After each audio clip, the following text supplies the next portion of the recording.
analyse art, I suppose, in an intelligent way. And it's much better than just saying you like something. It's about breaking down how you can look at what you're seeing, talking about that, and what often happens in that sort of process, it helps you kind of,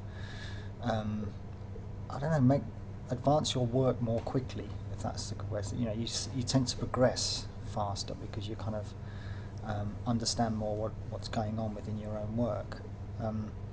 So I like Terry Barrett's idea of a way of breaking down,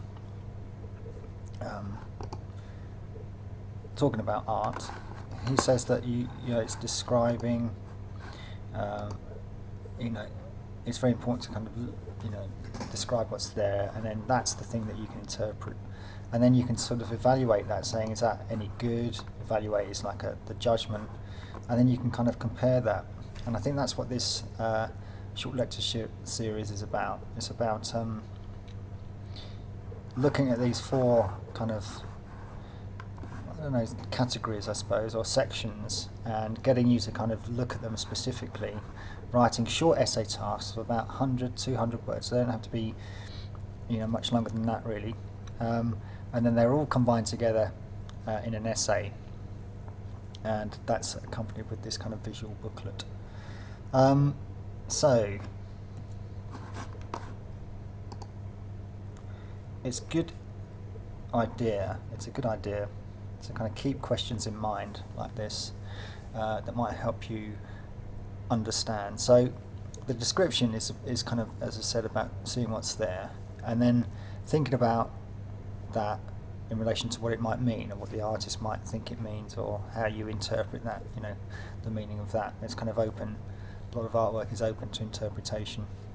And then you've got to say whether you think it's any good. And I think it's much more, it's very important to kind of say if anything's good or not based on some sort of analysis, some sort of thinking about what's actually there, instead of kind of, you know, blandly saying that it's good or it isn't. And then you can kind of base your judgment, you can kind of, you base your kind of fact finding, if you like, on an artwork, and it's much easier to make a kind of comparison with other artwork. So that's the kind of the general idea of this kind of short course. But what's particularly important to realise that description and interpretation are very hard to kind of pick apart. So you can't necessarily just ask you to describe an image and then, you know, for the next task interpret it. I think we kind of have to look at an image. We're going to have to look at some images today and think about how we describe and interpret those. Okay, interpretation is based on pure observation. It's also description is based on pure observation. It's also this idea that you find out more about the artist by researching that. Now that's going to be a later essay task, so we're just going to talk about pure description at this stage. So pure description is always these questions come up, and this is the kind of conversation you might have with a tutor, you know, looking at what you've produced or looking at another artwork, and you're thinking, what's here? What am I looking at? What can I tell, you know, for absolute certain about this image? You know, what can I see is absolutely true? So a description is an answer to these sort of questions, and it's a kind of you know, gathering basic information, giving you kind of information that you can talk about, literally talk about, and maybe point out to other people what they may not have seen. So, you know, description means talking about the subject matter, how it looks, how it's made. So we often talk about form, and form basically kind of means shape. It can mean other things like colour and marks too, but you know, we talk about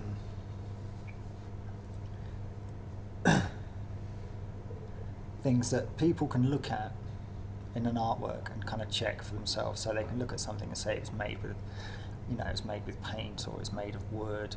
there are people in there, or there's a landscape there, or there's certain colours in there, or certain shapes, or certain marks. And and the other descriptive information that you can see here is more about the kind of background checking of something, the kind of context that the artwork was made in. But we're not dealing with that with this task, as I say. So the information is comes from your own observation and from what you can find out. So description is about looking at something, using your knowledge and experience to kind of get the information from the artwork, and then kind of checking, I guess, by researching, using external sources that aren't within yourself, if you like libraries.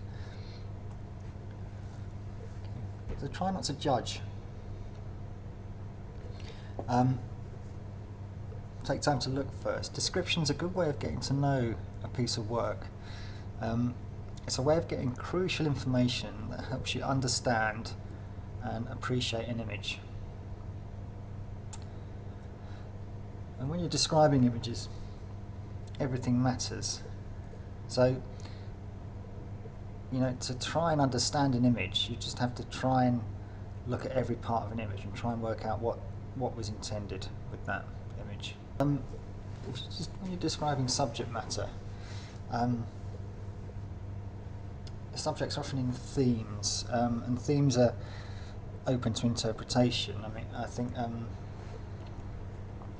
you can say there are people and places here, but it just all depends on your knowledge of a particular some place that might be depicted.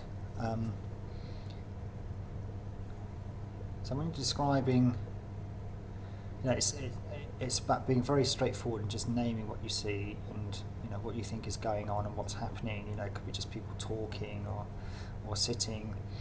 The form is more about how the subject's shown, and this can be things like the composition, where things are placed in the frame. Sometimes when something's much bigger in an image, then it may be the more important thing, or it may be the least important thing, even though it's the largest part of the image. It depends on what you how you interpret what you've seen in an image. So we often talk about formal elements. It's kind of a technical art term. Form as in shapes, elements as in parts. So a formal element could be a piece of cloth that's kind of hanging from a mannequin. It can be a blue area of an image, shall we say. It's kind of one of those sort of technical terms that it's worth getting to know.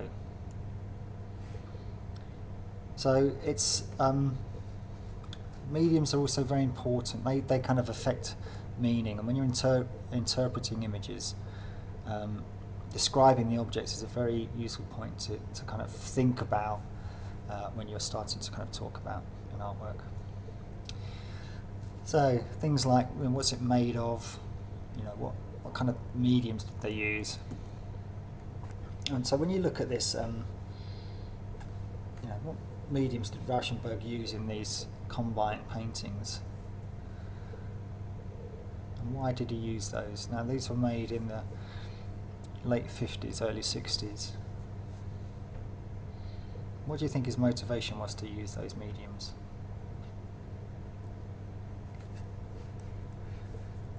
He's used paint, he's used real objects that have been found, like a bed.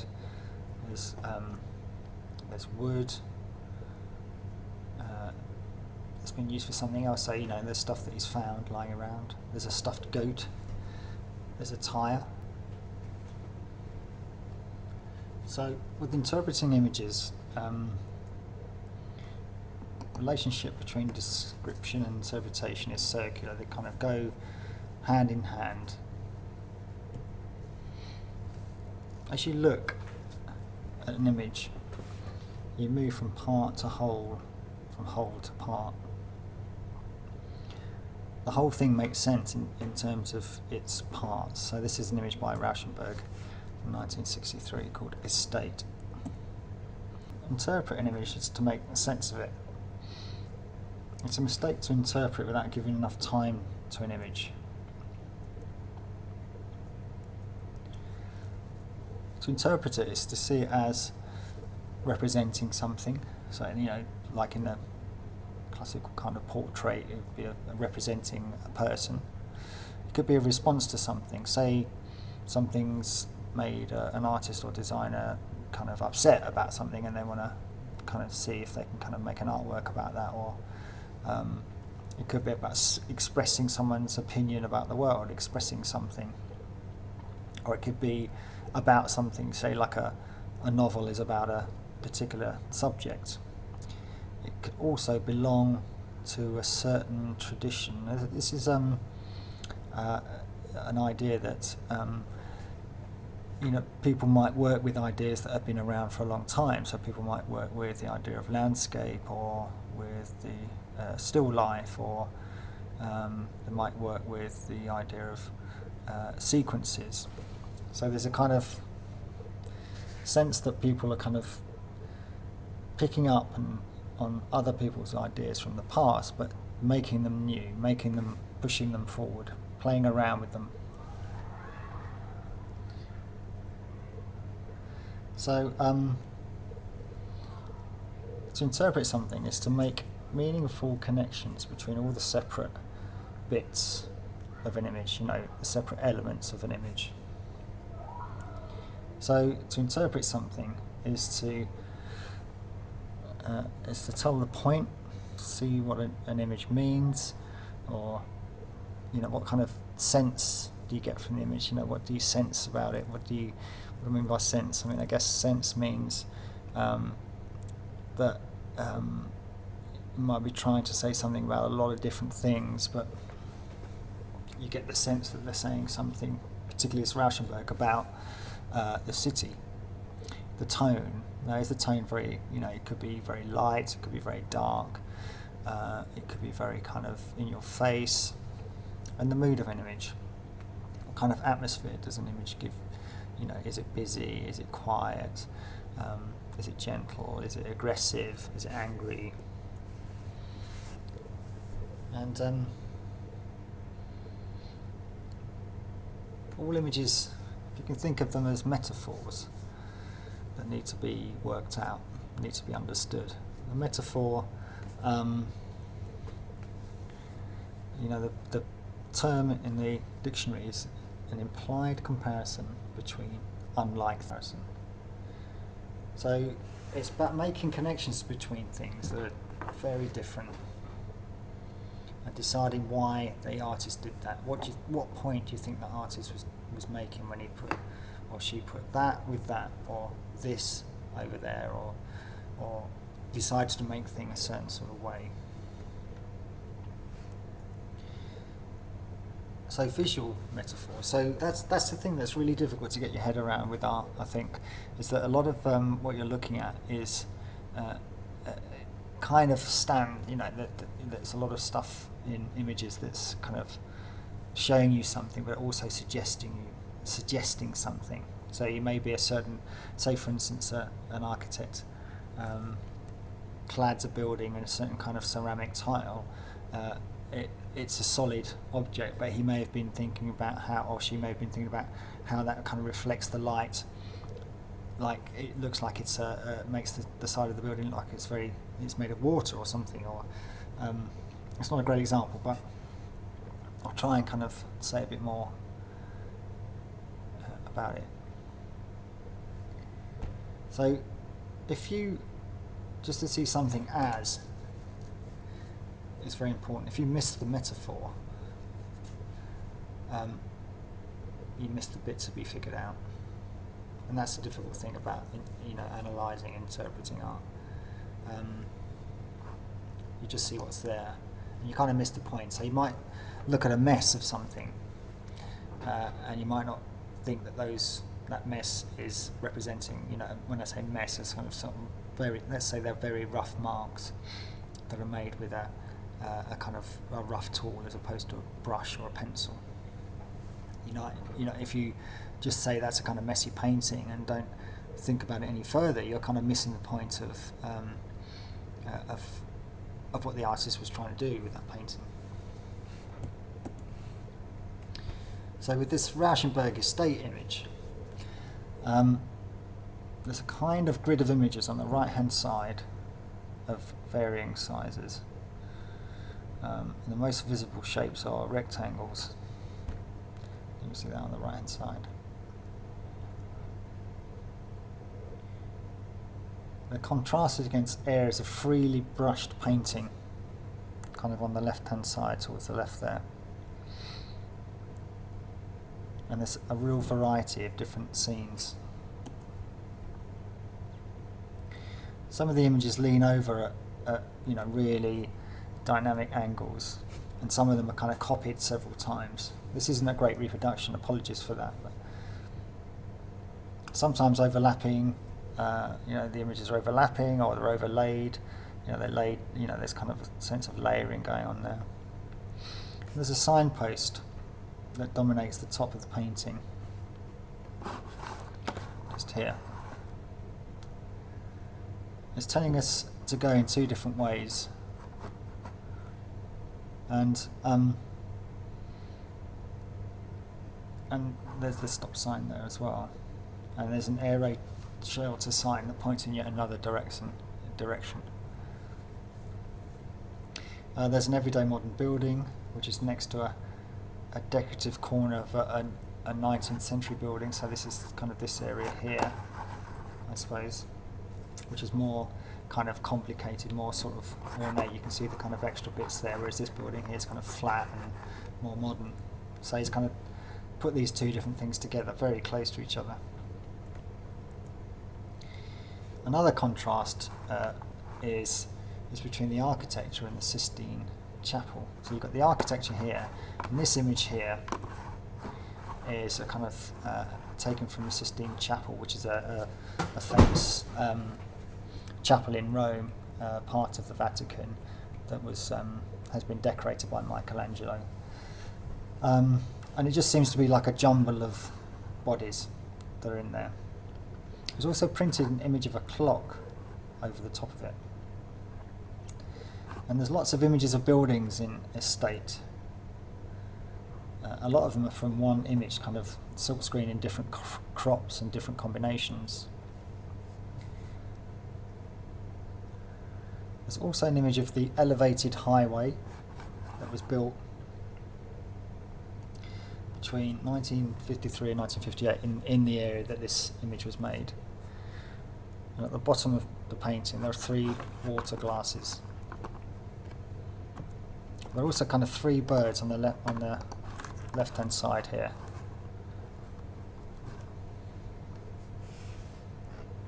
And they're painted with lots of free and loose paint. So, these marks here, these kind of splashy marks, we'd say they're quite gestural. You can see that, in a sense, you can kind of see the implied movement of the hand in making these marks. So what sense can we make of this painting? What point do you think he was trying to make? There are lots of different buildings close together. Water's represented. Birds are represented. There's lots of contrasts. There's this image of the Sistine Chapel combined with a clock and a modern building. There's modern stuff like the elevated highway and buildings. There's old stuff like the old buildings in the Sistine Chapel. There are birds that aren't stuck in one place. They kind of fly around, and there's water which falls from the sky. And generally speaking, the kind of place we're in is definitely urban. It's definitely a city. And there's a kind of great deal of high contrast tones in here. Lots of strong colours, and the whole image seems to have a kind of lively feel to it. In a sense, maybe the whole image is a visual metaphor for the idea that the modern city, the amount of variety that a modern city can offer people. So this image is, it looks like New York. There's a kind of image of the Statue of Liberty here. These sort of buildings, I mean, they kind of could be anywhere, I guess, but this is definitely a kind of urban city.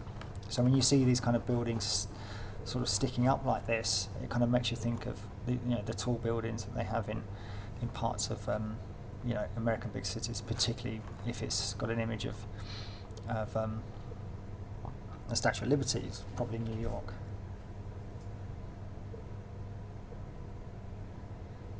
You know, a modern city can offer you choice, maybe, that's what he's saying. And in New York you can live maybe the kind of life you want to live.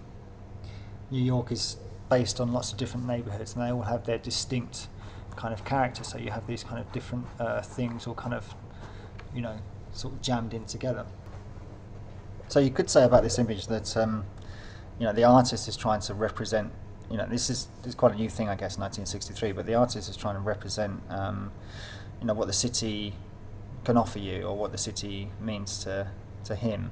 So, you know, the city can contain natural forces like you know, wildlife. It can contain it's, you know, you can collect water in the city, or rainfalls in the city. So these kind of natural phenomena happen within the city, alongside this kind of mad jumble of buildings, and that have a particular flavour about the way the city's kind of grown together. And that would be my interpretation of it. The next, one of the later essay tasks, I'll give you someone else's interpretation of that, someone who's kind of studied Rauschenberg, you know, from a book. I'll briefly mention that in one of the later talks.